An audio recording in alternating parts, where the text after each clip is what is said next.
Alright folks, so it's Saturday the 21st of October 2017. I just got my key puller tool home from all the way from China, 99p, and I've only tried it on one key so far, but it seems to work quite well. You need two hands to do it, so I won't be able to demonstrate unfortunately, but basically what you do is you just slip it over in that sort of fashion, twist it 45 degrees, and you got to kind of make sure that both sides of the tool is underneath the key, and then holding the keyboard down, pull upwards. Doesn't take too much effort, you got to maybe put a little bit of force on it, but it just pops out. The only thing you've got to be aware of is these little springs. They're very fragile, and I think it'd be easy to lose them, so be careful of that. Got the first key off, give it a little clean with rubbing alcohol, and I've got to remove all the keys now, and then I'll get in about the board as well and clean it up, and then put them all back on. So for my own record, this is the keyboard, and it's a standard QWERTY keyboard, as you can see, and that's the way that the keys go on. Okay, so you can see the condition. I've shown this in previous videos, it's very dirty, a bit rusty in places. Keys are manky. I don't know if I will try to clean the keys. Let's be more precise. I don't know if I will try to remove the yellowing of the keys. I'm definitely cleaning them, but I've just cleaned this one up, and I don't know how this will show up in the camera, but you can see the yellowing on the top part of the key. Now they do retro bright the case, but I don't know if that's possible with the keys. Bearing in mind you've got to be careful with the transfers that's on there. You don't want to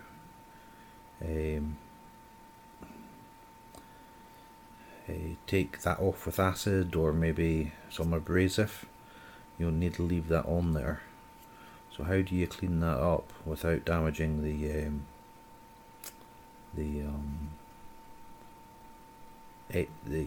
transfers that's on the top of the keys? You need to be careful of that. So anyway, yeah, 3 minutes in folks, I'll see you when I'm done. Bye for now. Okay everyone, we're back. That didn't take long at all. A couple of minutes, 5 at the most, and look at the filth. Is that not just disgusting? Imagine eating it. Right, okay. It went smoothly, it really did. If you don't already have one, I highly recommend you get one. Really useful little tool, made the job simple. The only key that it couldn't cope with was the space bar, and you can see where the space bar mounts on these 3 pins, and there's a little guide here, a hook here. These are little hooks actually in there, one there and one in there, for these little,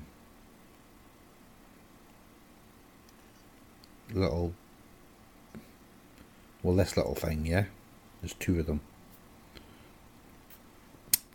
There's also 2 little plastic supports, one on the end, on either end rather, and they just sort of fit in there. Now I don't know if there's a proven way to take that off, but all I did is I just, using both hands, roughly about here and here, just where the 2 supports are in the middle here, I just prised it up that way, until it popped off, and then it just slid out easily. But be careful with that one. You don't want to break these little clips. They look a little bit delicate. So beware of that. But yeah, that's it done. I've got to clean it now. I'll get the Dremel out to take the corrosion off the tray. I'll maybe take the keyboard out altogether yet, I don't know.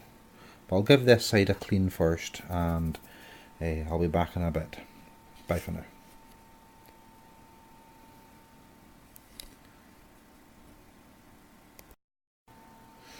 Okay folks, another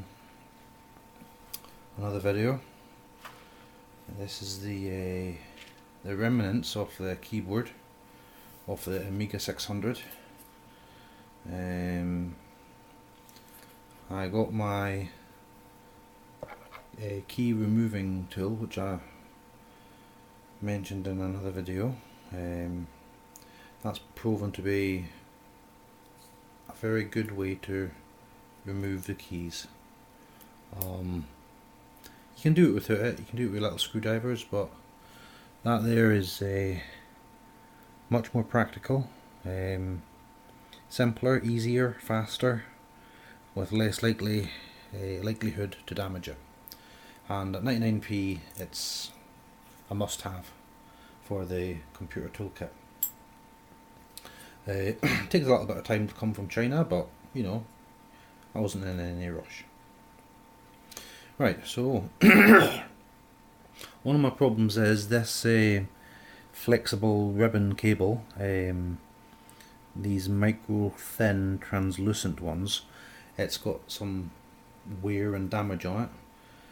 Whether or not it still works, I don't know, but I think you can buy replacements. So, and this one seems to have been joined at some point, so maybe they are repairable, possibly. You know, you just maybe patch in a new section over the not over, but in place of any damage. So anyway, I'm wanting to find out how this attaches to the membrane of the keyboard. So I'm now busy removing this backing plate. Now the backing plate is showing signs of some corrosion, so I might also just give that a little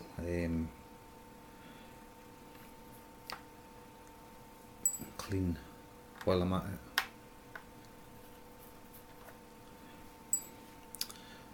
FYI, it's the 21st of October 2017, Saturday night, 10 to 10 by Christ.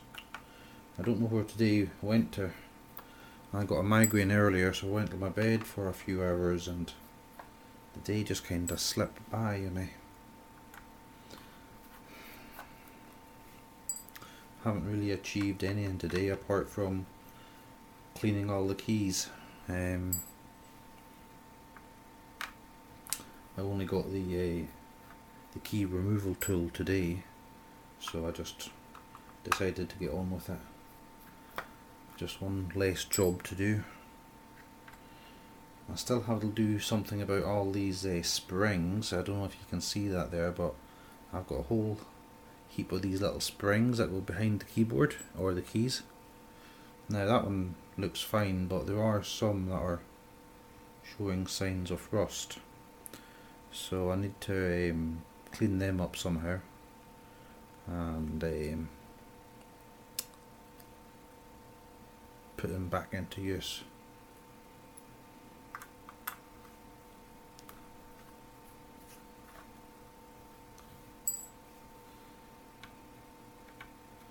There's a good few of these little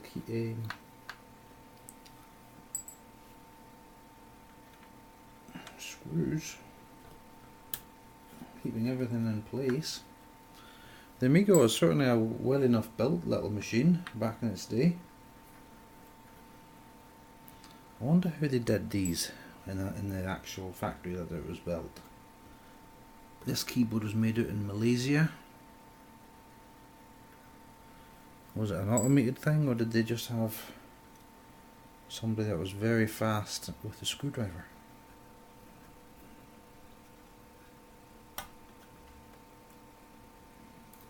Okay, let's see what we have here.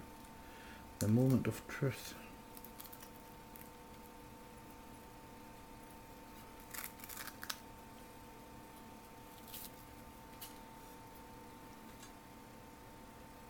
Okay, it's not too dirty inside. There is areas of rust in here and along the edges here, but generally it's okay.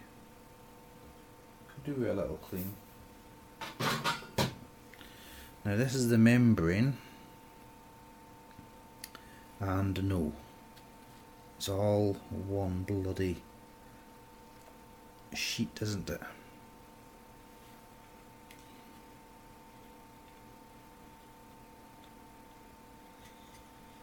Now, I think there is ways to repair this though,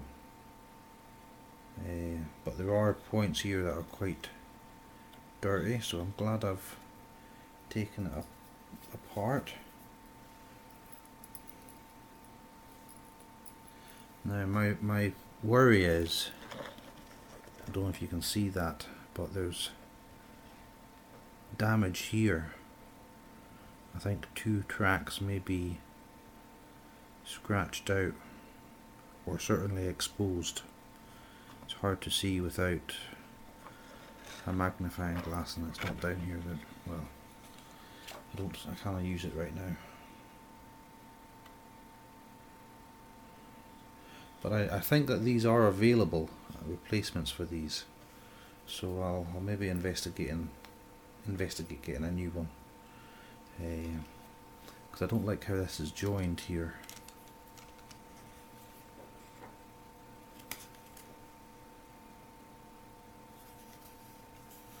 Don't even know how that's possible. In fact, is it joined? That is really odd actually. On one side, or on 3 of the 4 of the tracks, there's no indication of a join at all. There's only possibly a crack or something in the plastic. And the other side, there's a join the whole way across, so strange one. I'll need a look at that.